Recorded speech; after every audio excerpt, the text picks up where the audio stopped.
Irmão K. Intervenção de Jiddu Krishnamurti.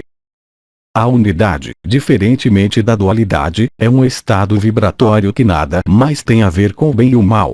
Ela é, em certo sentido, um estado e uma ação independentes de qualquer reação, de qualquer emoção, de qualquer condicionamento, de qualquer crença.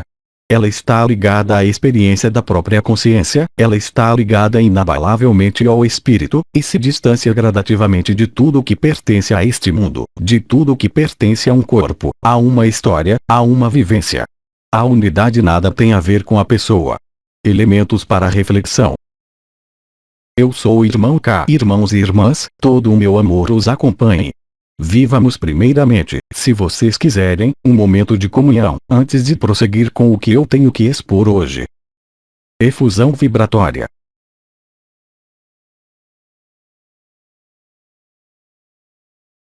Eu venho, hoje, levantar uma questão.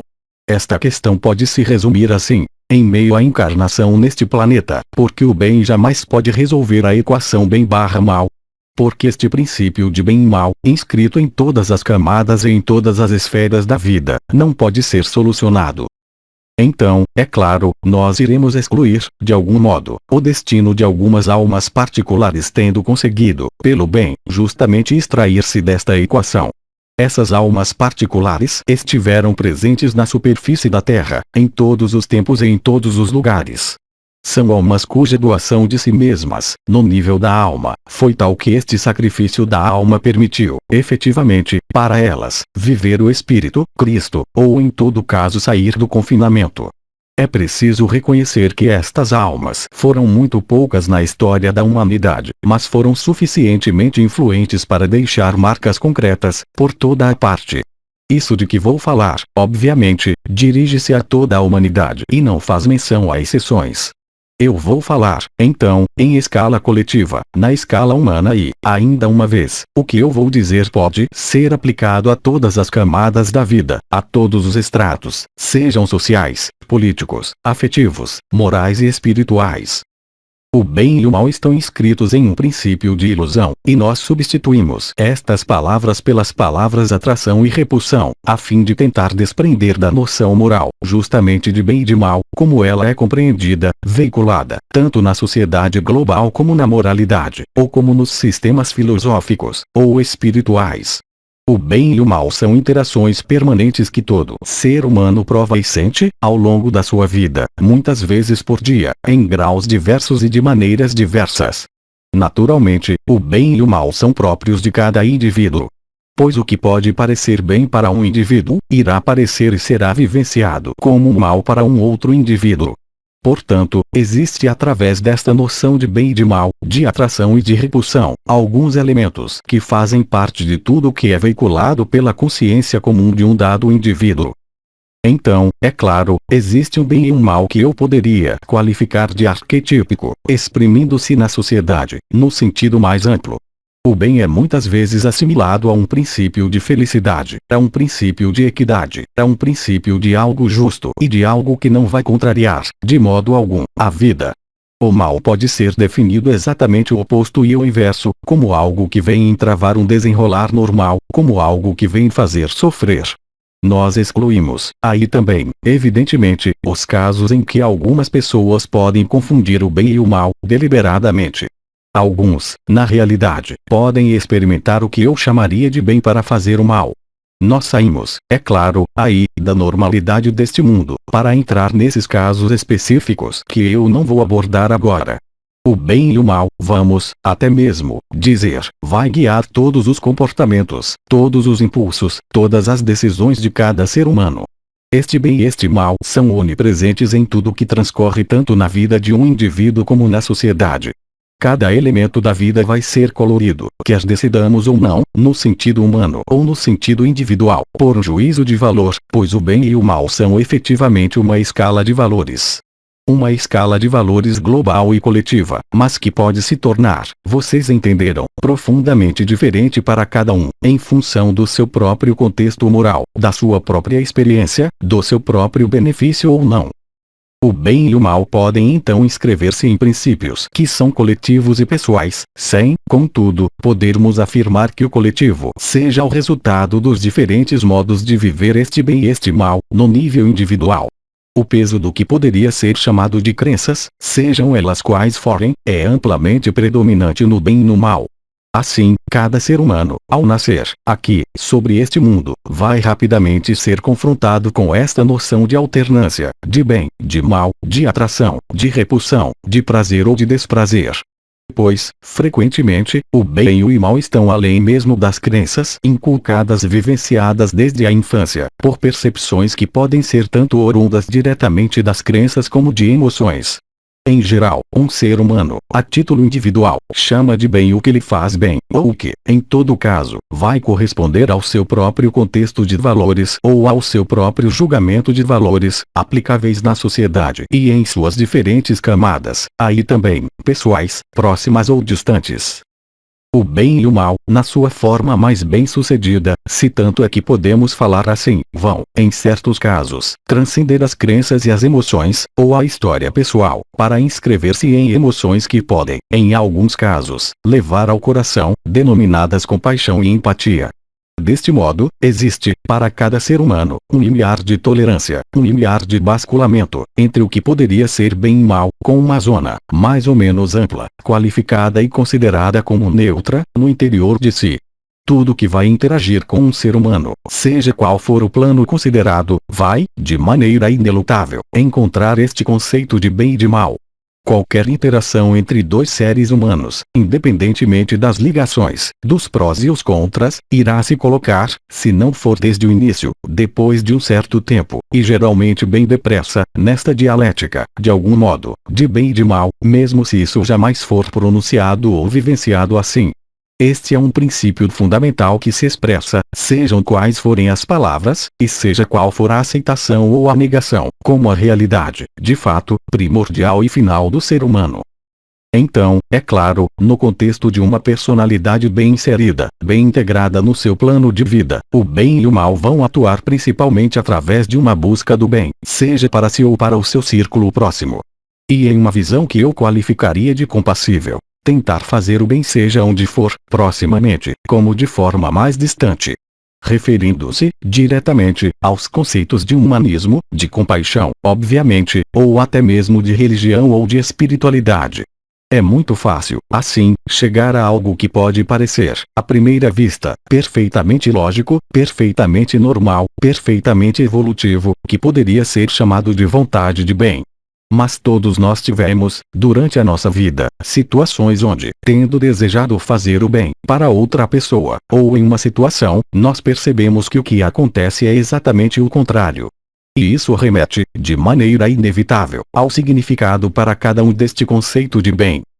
Na realidade, aí também, para uma palavra e um conceito como este, a vivência de cada um, a experiência de cada um, a memória de cada um, é profundamente diferente, fazendo com que o bem do outro não seja necessariamente o bem dele.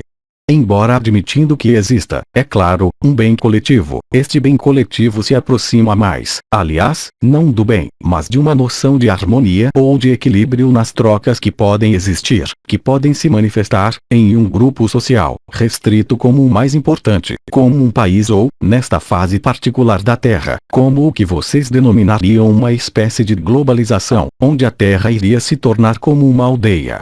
Os meios de comunicação, tecnológicos e não espirituais, operando nesta Terra, permitem ignorar a distância e o tempo que podem separar um acontecimento, e então um julgamento, que outrora levava algum tempo, ou até mesmo jamais chegava. O que acontecia, mesmo dramático, em um ponto da Terra, muitas vezes jamais era conhecido em outro ponto bem afastado. O que não é mais, vocês hão de convir, realmente o caso, hoje, sobre esta Terra, graças a diferentes meios tecnológicos empregados e que utilizam a comunicação, no seu sentido mais amplo.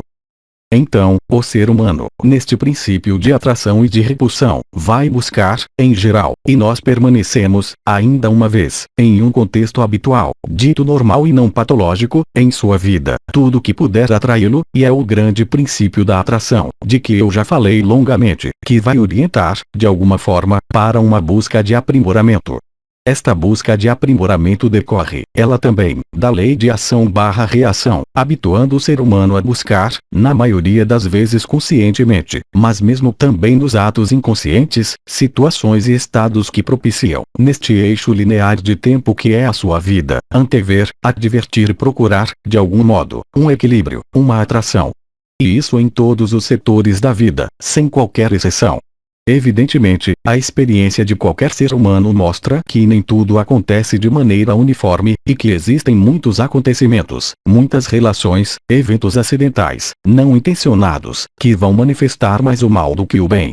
Dessa maneira, é claro, o ser humano, quando ele é confrontado com o mal, e principalmente quando ele é confrontado com o mal, vai querer buscar o sentido, esta busca de sentido podendo se expressar tanto na causa imediata, como em causas anteriores, ou até mesmo mais antigas, não pertencendo à causalidade desta simples vida. E quando não há sentido possível, então, ele considera uma palavra muito importante, que é o acaso. Então, todos vocês constataram, e todos nós constatamos, que fazer o bem não é suficiente para preservar-se do mal, de maneira alguma, e que muitas vezes, a alternância do bem e do mal parece escapar a qualquer lógica. Naturalmente, existem comportamentos coletivos, decididos independentemente de cada um, consciente ou inconscientemente, que vão, através de fatos bem conhecidos sobre este mundo, como a predação, a competição, resultar no que é chamado de injustiça, e, então, em um predomínio do mal dentro da sociedade. É muito lógico que o ser humano, pela sua constituição e pelo seu próprio jogo da encarnação, procure evitar o mal, evitar o sofrimento, indo buscar uma melhoria mais do que uma mudança do seu estado, das suas relações, das suas finanças, do seu afetivo e do conjunto de tudo que compõe a vida, em todos os seus setores, sem qualquer exceção. Obviamente, alguns seres são capazes de fazer um sacrifício total, como eu dizia, da sua própria vida, em um sentido de doação e de abnegação total da sua própria existência, de algum modo, para doar-se e para entrar, até mesmo, nas etapas conscientes e ativas, que possuem nomes específicos, por exemplo, no Oriente, como o Bhakti Yoga, ou Yoga da Devoção. Vários seres, por sinal, têm uma polaridade de alma que, de algum modo, os impulsionam literalmente para trabalhar nesse sentido do bem, e para se preservar, de alguma forma, do mal.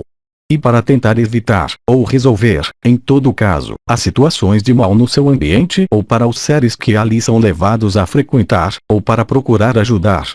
Este princípio altruísta é, evidentemente, um dos componentes do ser humano, seja qual for a sua vida e seja qual for, como poderíamos dizer, o seu karma. É até mesmo uma tendência geral da humanidade.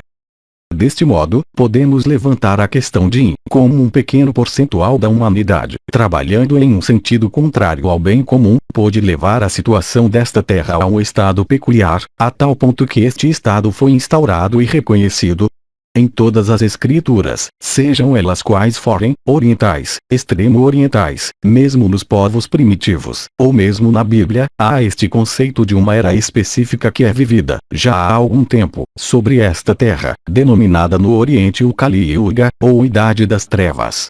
Uma era em que os valores justamente ligados ao bem, ligados a um equilíbrio, evidentemente são, seja qual for o seu olhar, cada vez mais rompidos, seja no nível do homem e mesmo no nível da terra, em todos os seus componentes. Então, é claro, é razoável fazer a pergunta fundamental que é saber como, apesar dos conhecimentos sociais, humanos, como a melhoria de condições ditas tecnológicas, tornando a vida mais fácil, pode culminar em uma idade das trevas e em um fincamento em uma era cada vez mais sombria. Onde o ser humano, finalmente, vocês bem sabem, não manifesta qualquer felicidade e qualquer estado de bem duradouro. Isso, efetivamente, pode levar a perguntas. E pode ainda incitar situações de revolução, interiores como exteriores, podendo levar grupos de indivíduos a quererem mudar as coisas. O que é, aí também, perfeitamente lógico, com o olhar da razão e o olhar da alma. Vocês talvez se apreenderam de que, nós, os anciãos, e alguns arcanjos, e algumas consciências, lentamente os impulsionamos a uma forma de percepção, visando fazê-los superar esse bem e esse mal. Não para negá-lo enquanto realidade deste mundo, mas talvez para fazê-los viver no nível vibratório, no nível da consciência, estados onde o bem e o mal não têm mais qualquer espécie de influência, nem qualquer espécie de interação. O que não quer dizer que o bem transcendeu o mal, ou que o mal se apagou diante do bem, mas, sim, algo de diferente, um estado diferente, um olhar diferente e uma consciência diferente, faz considerar que, finalmente, a solução não pode estar em uma busca perpétua do bem, em um humanismo cruel visando aperfeiçoar um estado de coisas, ou de leis, tais como estão escritas neste mundo, e tais como são vivenciadas neste mundo. Naturalmente, o conjunto de filosofias, através do humanismo, o conjunto dos movimentos espirituais ou das religiões, todos eles, sem exceção, falarão de uma melhoria, falarão de um futuro de luz, falarão de uma espécie de revolução espiritual culminando em uma era de ouro. Esta era de ouro obviamente sempre está situada nas mesmas condições de vida. As leis de atração sendo o que elas são, neste mundo, se tomarmos alguma coisa espantosamente simples para compreender, mas que, eu lhes afirmo, acontece em todos os estágios e em todos os mecanismos do ser humano. A lei de atração, a lei de repulsão é onipresente neste mundo, ela está ligada, é claro, à predação, ela está ligada, é claro, à competição. Como podemos imaginar que a competição ou a predação possa um dia cessar, na medida em que a sucessão de causas e reações permanentes não pode, ela mesma, nunca cessar? É apenas um ideal humanista, um ideal da alma. A história da humanidade, em todo caso, para aquela que nos é mostrada de maneira dita oficial, mostra que isso jamais pode existir, e que uma situação paradisíaca existe apenas entre duas situações de desordem. E, no entanto, é neste mundo que existe um mecanismo chamado de vida. A vida nada tem a ver com a predação, a vida nada tem a ver com a competição, a vida nada tem a ver com o bem e o mal. A vida é simplesmente consciência. A consciência do bem e do mal pertence irremediavelmente às leis deste mundo, mas ninguém pode afirmar, sobre esta terra, que conhece as leis existentes no conjunto das vidas, no conjunto das consciências, no conjunto dos universos. Não é porque as leis deste mundo são observadas, analisadas, explicadas, conscientizadas, que as leis deste mundo, tal como um postulado adotado pelo conjunto do coletivo humano, bastariam para provar que isso é verdadeiro.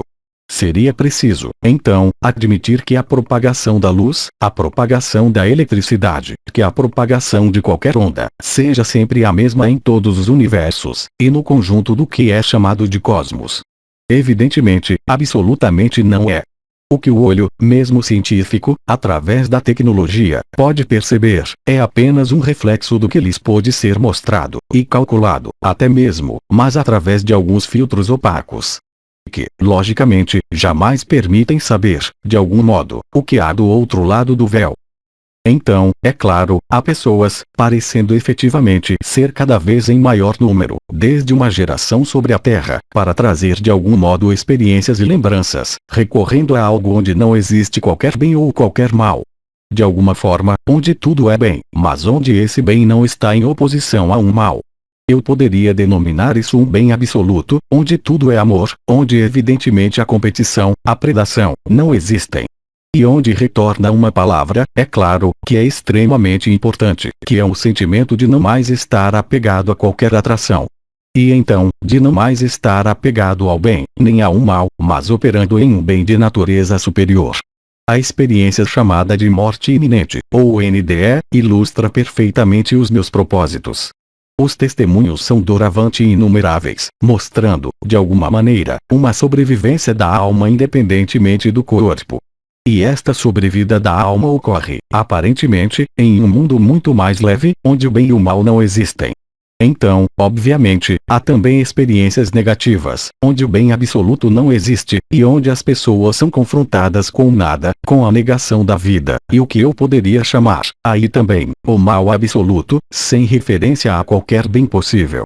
Muitas vezes, contudo, as pessoas vivem essas experiências descrevendo mais um mundo de amor, um mundo de luz, com uma luz que é avistada ao longe, com um sentimento de paz, de calor, onde não existe mais qualquer atração a nada deste mundo, exceto, é claro, no momento do retorno, já que as pessoas vêm para testemunhar. O que é importante notar é que, independentemente do que é descrito por essas pessoas, nenhum de nós descreveu, em princípio, algo profundamente diferente do que nós vivemos aqui, exceto a amplitude do bem ou a amplitude do mal, levada, como eu disse, em um nível absoluto. Mas ninguém foi capaz de descrever uma vida independente de um corpo, mesmo o mais leve, uma vida independente de qualquer relação, já que aparecem frequentemente, nessas experiências, guias de luz, anjos, membros da família que já partiram e, por vezes, grandes entidades de luz, como Cristo, Krishna, Maomé e tantos outros. Evidentemente, e vocês sabem, um ocidental não irá encontrar Maomé, ele irá encontrar mais Cristo, eventualmente Buda, se ele for budista. Ao passo que um hindu jamais encontrará Cristo, mas sempre Krishna, ou Vishnu, ou, em todo caso, algo que pertença às suas próprias crenças ou à sua própria cultura. De qualquer modo, nenhuma dessas experiências, todas tão transformadoras como elas são, vai testemunhar algo de desconhecido, já que o que é vivido, naquele momento, pertence irremediavelmente ao conhecido, idealizado, desembaraçado do peso do corpo, mas em um estado de vida um pouco diferente, digamos mais leve.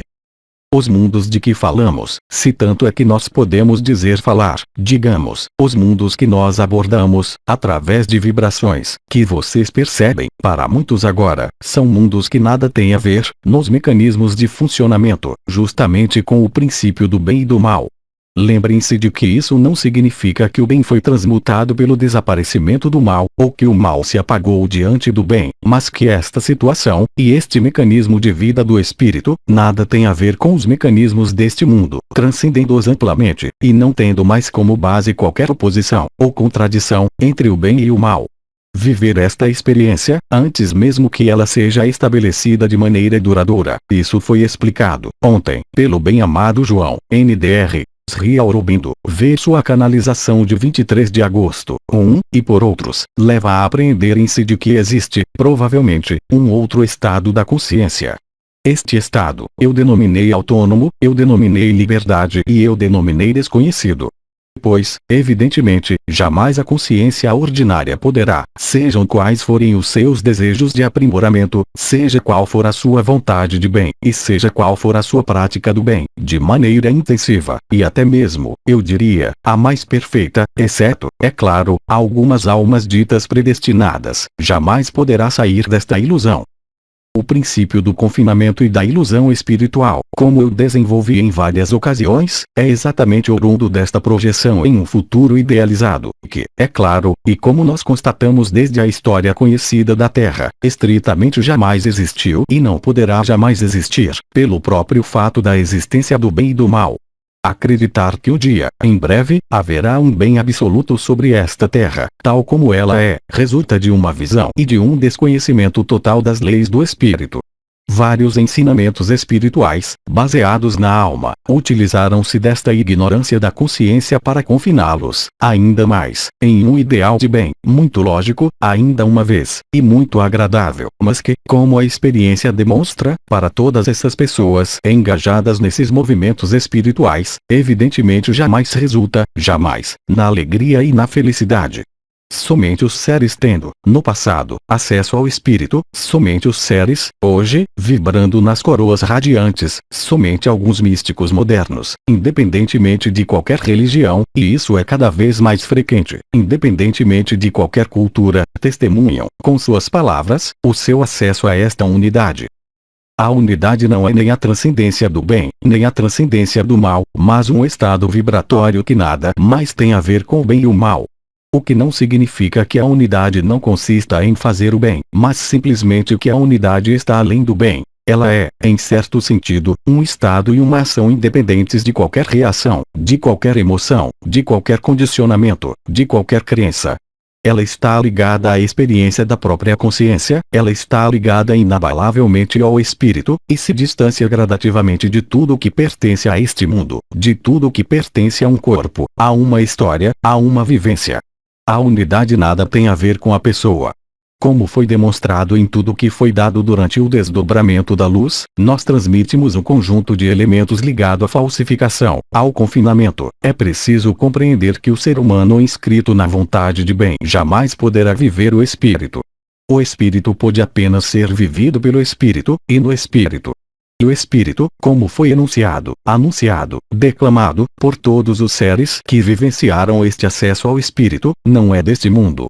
E isso é impossível, já que é justamente o espírito que foi removido deste mundo, deixando-os neste dilema do bem e do mal, neste sofrimento que todo ser humano conheceu e irá conhecer. Em certas experiências de sofrimento, e eu estou bem situado para falar sobre isso, durante uma sideração, o sofrimento se torna de algum modo tão terrível e intransponível que, naquele momento, pode aparecer o espírito. As condições da Terra atualmente os levam diretamente a isso, não enquanto um sofrimento para o sofrimento, não para um mal por um mal, não para uma retribuição, ligada ao mal que teria sido feito sobre esta Terra, ou a esta Terra, ou a grupos de homens, por outros homens. Aí estaria o erro. Considerar que haveria uma recompensa e que cada um iria pagar os frutos de suas ações, ou a reação de suas ações. A unidade, o espírito, a luz vibral, nada tem a ver com esses jogos estúpidos, tais como eu posso denominá-los, não a partir do ser humano na vida, mas a partir da própria falsificação mantendo sempre mais, e nos mantendo sempre mais, afastados da verdade. Alguns seres disseram, tendo vivido este acesso à unidade, que a verdade não era deste mundo e que nada do que pertence a este mundo é real. E é a estrita verdade. E, no entanto, obviamente, enquanto vocês estiverem interessados no seu corpo, interessados na sua história, bem, é muito simples. Para vocês, é a única verdade. Não há outra verdade. E é, de qualquer modo, inevitável. Mesmo acabando com esta ilusão, vocês não irão encontrar outra coisa senão a ilusão, por um princípio de confinamento que foi longamente explicado, no nível da matriz astral, que é a mesma que a matriz física, já que é uma matriz aprisionadora, confinante, não tendo qualquer porta de saída. Então, é claro, o ser humano, não podendo conceber o fato de não ter um mecanismo de saída, construiu princípios humanistas, princípios idealistas, de ir sempre para um aperfeiçoamento. Mas quem pode dizer, na vida que é vivida hoje, seja qual for, que existe um princípio de aperfeiçoamento permanente, e certo e determinado? Ele não existe, é evidente. Somente o mecanismo de extração da ilusão, pela própria consciência, de acesso à unidade, os faz descobrir, em uma visão ampliada e que não tem mais nada a ver com este mundo, o que a maior parte dos seres que vivenciaram a unidade lhes disse há muito tempo. Este mundo é uma ilusão total, a personalidade é uma ilusão total. Enquanto vocês aderirem a um ou a outro, vocês estão aprisionados neste mundo. E lembrem-se de que vocês não podem sair deste mundo pela morte, esperando sair da ilusão, já que o outro lado é exatamente a mesma ilusão. A revolução que está em andamento, e é uma revolução, já que há uma mudança de paradigma e o fim desta idade sombria, não significa um futuro melhor no mesmo mundo de competição. É uma mudança total da frequência e da consciência. É uma mudança total, digamos, de dimensão, onde as leis nada mais terão a ver com o que existiu, a título individual ou coletivo. As operações foram planejadas o tempo todo. Os seres, como eu disse, saíram desta matriz aprisionadora e lhes descreveram o estado da consciência, e manifestaram esta consciência de diferentes maneiras. Aliás, aqueles seres, nos tempos mais antigos, voltando a várias gerações, foram muitas vezes luzes, faróis, atraindo outras almas que evidentemente desejavam viver a mesma coisa, e, evidentemente, sem quase jamais poder vivê-lo. Assim, durante a minha vida, havia muitas pessoas que me escutavam, e havia em mim este sofrimento, qualquer que fosse a unidade que eu vivia, de não poder comunicar este estado, pois é um estado, e isso lhes foi dito, que é absolutamente incomunicável, enquanto a pessoa que estiver à sua frente permanecer na personalidade. As modificações vibratórias da consciência, neste corpo onde deve ocorrer a mudança, a transformação, tornaram-se mais fáceis, isso lhes foi dito. Mas enquanto vocês permanecerem em uma ótica de bem e de mal, em relação à sua própria vida, em relação às suas próprias adesões, sejam elas quais forem, seja no nível das crenças, e no próprio nível do que chega a este corpo, ou aos seus próximos, vocês não podem penetrar na unidade. Naturalmente, houve mecanismos, que lhes foram, aí também, amplamente desenvolvidos, de sobreposição, de justaposição da consciência normal do homem, com um estado diferente. Nós abordamos para vocês, em várias ocasiões e em vários momentos, esta noção de escolha, impulsionada, desde o ano de 2008 do seu calendário, pelo arcanjo Jofiel, permitindo-lhes traçar, de algum modo, os impulsos, ou a fim de ir para o espírito, ou a fim de ir para a alma. Ou, em todo caso, para tentar impulsionar outra coisa do que a ação/reação da consciência ordinária, confinada, sem qualquer conhecimento até mesmo da alma. E depois, pouco depois, ocorreram as núpcias celestes, e um conjunto de elementos num nível bem além desta Terra, neste sistema solar e neste conjunto de universos, tendo impulsionado, ainda mais, eu diria, as sementes da unidade e a vibração da unidade, no corpo da Terra, no corpo humano, no corpo social. Nós sempre lhes dissemos que a chegada da luz, de maneira cada vez mais nítida e intensa, veria algumas reações. A primeira dessas reações, logicamente, todo ser humano pôde aperceber-se, conecta, de alguma forma, com o que eu dizia em relação ao fato de que aqueles que tinham vivido a unidade, há algumas gerações, eram faróis para os outros, e de que um conjunto de seres humanos reagrupava-se ao redor desses seres para tentar recolher uma parcela, uma amostra.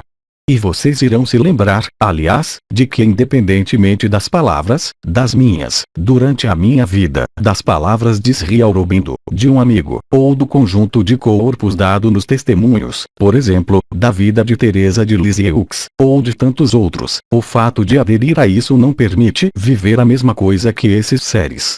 Sem isso, é claro, vocês iriam se apreender do que vocês iriam viver. Este não é o caso. Deste modo, então, como lhes foi dito, vocês não podem contar com nada do exterior para penetrarem nos reinos da unidade. O reino da unidade apenas é realizado, como foi dito, quando os princípios arimânicos e luciferianos são totalmente transmutados em vocês, e quando vocês aceitam o que eu desenvolvi, aí também, esta noção de sacrifício, ou seja, de superação do bem e do mal, e não simplesmente da vontade de bem ou de buscar o aperfeiçoamento. Pois nenhum aperfeiçoamento, seja ele qual for, irá conduzir ao espírito. Existe apenas uma modificação da consciência, isso também lhes foi falado por todos aqueles que vivenciaram este acesso à unidade. Eles lhes falaram, sem entrar nos detalhes, da sua cultura, das suas próprias crenças, e do seu ambiente. Todos eles lhes falaram da alegria inefável deste estado de unidade. Que nada tem a ver com a indiferença. Que nada tem a ver com o fato de estar ausente, ou de estar em uma ilusão quimérica. Já que todos, e todos nós, falamos deste estado como a única realidade tangível, imutável, fonte de satisfação infinita e eterna.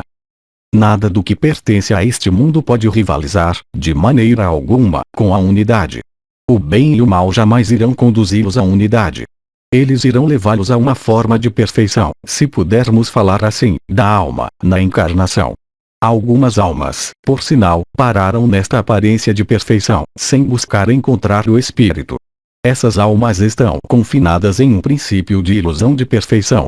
E é este princípio de ilusão de perfeição que se originou de um grande número de ensinamentos espirituais falsificados, tendo-os feito esperar um paraíso sobre a terra, ou um aperfeiçoamento da consciência, sempre inscrito segundo os princípios das leis e das regras da encarnação. Isso, eu espero que vocês tenham assimilado, tenham digerido, é estritamente impossível. As condições desta matriz aprisionadora, e eu não falo da vida nos mundos em carbono, mas especificamente neste mundo, privaram este mundo da luz, da conexão com a fonte, portanto, da sua unidade. Deste modo, a dualidade deste mundo é chamada de dissociada. É uma terceira dimensão que pode existir de forma unificada, mas que, aqui, apenas pode ser expressa pela perpetuação infinita do bem e do mal, da competição, da predação, da ilusão. Jamais vocês poderão viver a alegria permanecendo neste mundo, mesmo se alguns seres chegarem efetivamente, agora, a conectar com a sua unidade e a viver a unidade. Vocês ali são ajudados, mesmo vocês sozinhos realizando isso. Mas é evidente, para aqueles que vivem a unidade há algum tempo, e que então perceberam, e que vivem a ilusão deste mundo, em todos os seus componentes, que, obviamente, não pode existir qualquer solução de continuidade, em meio à unidade, para este mundo da dualidade, levando a uma sucessão de acontecimentos, visando totalmente transcender o bem e o mal. Isso foi descrito de várias maneiras, tanto no nível dos envelopes isolantes da Terra, como dos envelopes isolantes do homem. É este processo que, agora, vai emergir em vocês, cada vez mais. Isso também foi dito, mas vocês de qualquer maneira não poderão mais, de modo algum, trapacear com vocês mesmos. Vocês não poderão mais mentir para vocês, mesmo em meio ao ego. Ou vocês irão permanecer no ego, e a alegria não poderá estar presente. Ou vocês irão se estabelecer na unidade, a alegria estará presente e o ego irá desaparecer, por completo. E isso não pode estar sujeito à confusão, pois a consciência vê totalmente claro. Somente o ego e a personalidade vão se interrogar para saber se eles estão na alegria.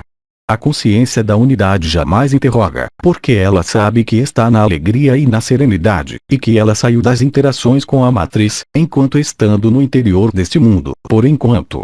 Pois vocês ali têm um papel, que é estabelecer a luz, semear a luz, pela sua presença. Obviamente, nós lhes dissemos, e João, N.Dr. Sri Aurobindo, disse quando ele foi São João, haverá muitos chamados e poucos eleitos. Os chamados serão aqueles que serão marcados na testa e que vão saber, e que vão viver a luz. Mas de qual luz ele fala? De qual luz nós falamos? Seria uma luz exterior, para a qual é preciso ir, como um ideal inscrito no sentido deste mundo e da prolongação deste mundo. Ou é uma luz interior, que os estabelece de maneira definitiva, cada vez os envolvendo mais na alegria e na unidade? Toda a questão se resume nisso.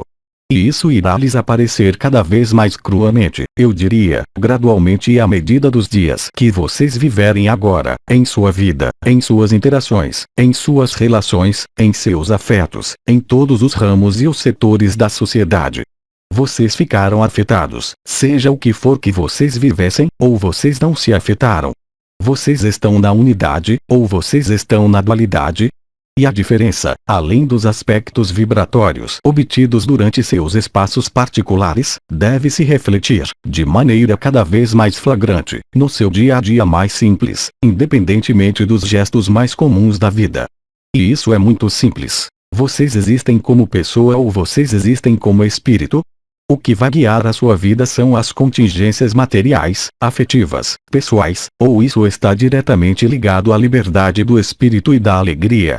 Irá aparecer, cada vez mais claramente, não mais uma separação, eu diria, no interior de cada consciência humana, mas uma espécie de linha rompida, tendo sido denominada, pelo anjo Metatron, como a perfuração do pericárdio, a abertura da porta posterior, a passagem da porta estreita. Tudo isso remete, finalmente, à constatação da sua própria consciência, no momento em que isso ocorrer na sua vida, seja qual for o acontecimento, seja a relação. Quem dirige a sua vida, ainda neste mundo dual? É a alegria, é o interesse, é a vontade de bem ou de mal? Quem dita a sua ação? É a reação a um estímulo exterior, ou é uma ação que é totalmente independente de qualquer reação, em relação a este mundo, mas que é apenas uma ação inscrita na liberdade do espírito? Em um caso, vocês irão para o espírito, na leveza e em uma alegria cada vez mais intensa. No outro caso, vocês irão para um peso, para uma gravidade e um sofrimento cada vez mais intenso. Isso foi dito, agora, por vários arcanjos, independentemente deste canal, há muito tempo, eu diria, desde 2 gerações. Vocês querem ir para o que é pesado ou vocês querem ir para o que é leve? Mas vocês não podem ir para o que é leve, levando o pesado. A porta estreita não pode ser atravessada pela personalidade. Tudo isso, nós lhes falamos de várias maneiras. Seja pelas estrelas da cabeça, pelas portas, correspondendo a vibrações específicas, pela própria consciência, pela descrição dos estados de unidade por algumas estrelas. Ou ainda, os mecanismos permitindo se aproximarem desta vivência da unidade, e os mecanismos por vezes presentes, como a noite escura da alma, como os antagonismos que podem existir, não enquanto oposição, como o bem e o mal, mas realmente uma diferença total de consciência entre ser unitário e ser dual. Os dois vão se romper, na Terra inteira, como em vocês. Pois os dois não podem coexistir. Eles coexistiram o tempo necessário para que, de maneira coletiva, a luz pudesse se assentar, ancorar-se, difundir-se sobre este mundo. Vocês dali participaram, quer vocês sejam, e eu não gosto bastante dessas palavras, chamados ou eleitos, na medida em que o mais importante não é ser chamado ou ser eleito, mas o mais importante é ser liberado, isso todos vocês estão. Dessa maneira, então, cada dia, este rompimento vai aparecer cada vez mais evidente, em vocês, em seus comportamentos. Pois irá se tornar cada vez mais claro que vocês são unitários, ou duais. Lembrem-se de que a unidade não pode ser obtida por qualquer vontade. Mesmo, é claro, algumas almas privilegiadas lhes descrevendo esta tensão final da alma para o espírito, o que fazia com que esses seres, em dados momentos, por razões específicas, vivessem a unidade. Hoje, a unidade não se inscreve em uma particularidade de alguns indivíduos, presentes sobre a Terra, em um dado século. Mas ela se inscreve em um contexto transformador, cada vez mais brutal, segundo o sentido da visão separada, cada vez mais feliz, segundo o sentido da visão unificada, que chega de maneira bem concreta sobre esta terra. Cristo disse: aqueles que desejarem salvar a sua vida, irão perdê-la. Vocês irão constatar, em breve, que esta frase não é uma metáfora, nem uma simbologia, mas está bem escrita na realidade da carne e da vivência que é para viver. Lembrem-se de que a unidade é, antes de tudo, marcada pela alegria, independentemente das percepções vibratórias, independentemente até mesmo, eu diria, das percepções no peito. Mas é inegável que, se a vibração presente no seu coração for real, a alegria apenas pode acompanhá-lo. Vocês não podem manifestar qualquer tristeza, qualquer oposição ou contrariedade, e estar ao mesmo tempo na alegria do coração.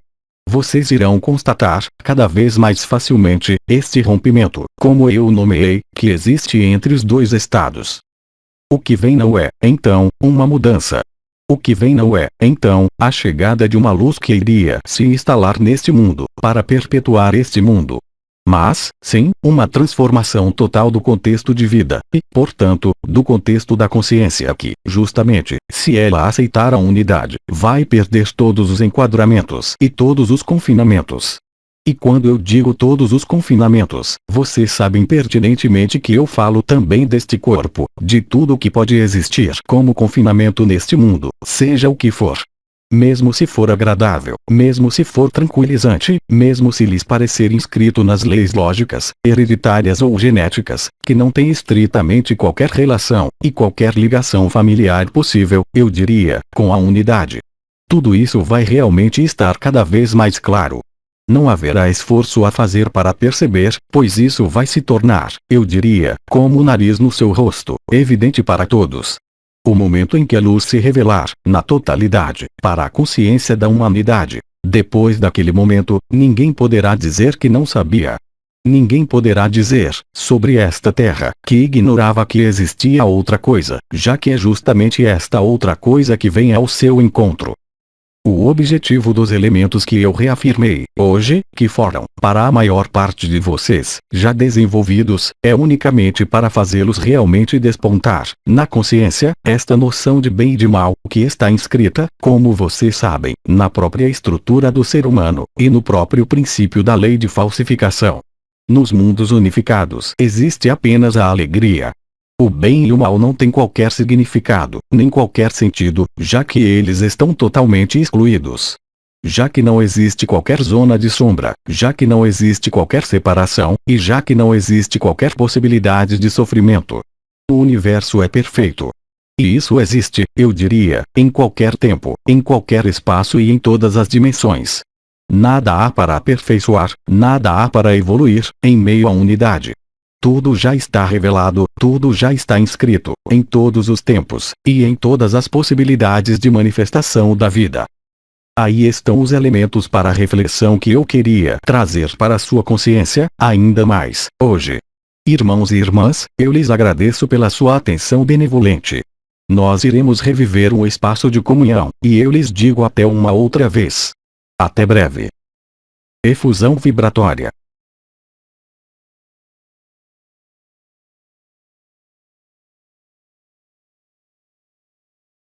Aos 3 dimensões. 24 de agosto de 2011. Tradução para o português. Zuma Peixinho. Mensagem atemporal.